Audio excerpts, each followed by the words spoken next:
Picture a granule of salt on a 10-inch dinner plate with a layer of ice on it. Take 1 granule of rock salt and put it in the middle of that 10-inch dinner plate. The salt granule creates an endothermic reaction to produce a puddle of salt brine liquid. That puddle eventually spreads across the plate, becoming a sheet of water instead of a sheet of ice. The problem? It takes a long time for that granule of rock salt to do its thing. Snow and ice professionals can't afford 24 to 48 hours to get to bare pavement, and in order to melt off that 10-inch dinner plate with 1 salt granule, you're going to be waiting a long time. That's what happens when rock salt is spread on the pavement.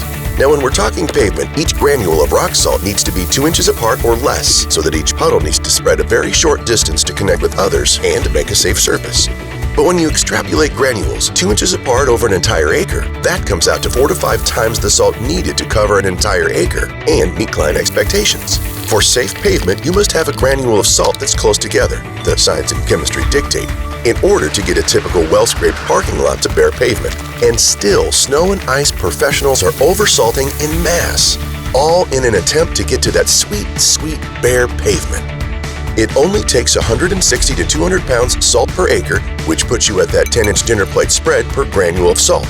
To make sure bare pavement is achieved in a solid form, snow and ice professionals tend to disperse and over-apply a blanket of salt to assure they get fast results, leaving piles of unsightly salt to be dumped and dumped across the pavement. The solution?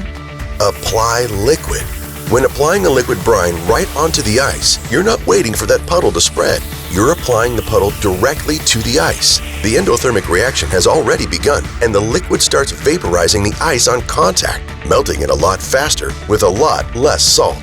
Being faster helps contractors and property owners get to safer bare parking lots a lot quicker, making your clients happier with peace of mind. By applying the liquid right to the ice and pavement, you're not waiting for salt brine puddles to spread and melt the ice and snow. Now, you're a genius for putting down only the scientifically necessary amount of salt.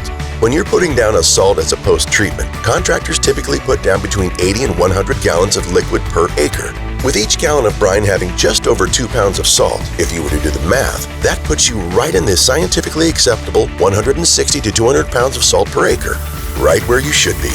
Right where the salt should be. Liquid brine.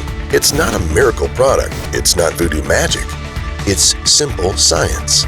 By literally skipping the phase change from a solid to a liquid, you don't need to over-apply. Putting the liquid right onto the ice and pavement, you save salt, money, time on labor, and you save the environment, salt damage to your client's property and your equipment. Liquid de-icing is a vital part of the future of snow and ice removal. What are you waiting for? It's time to elevate your liquid IQ.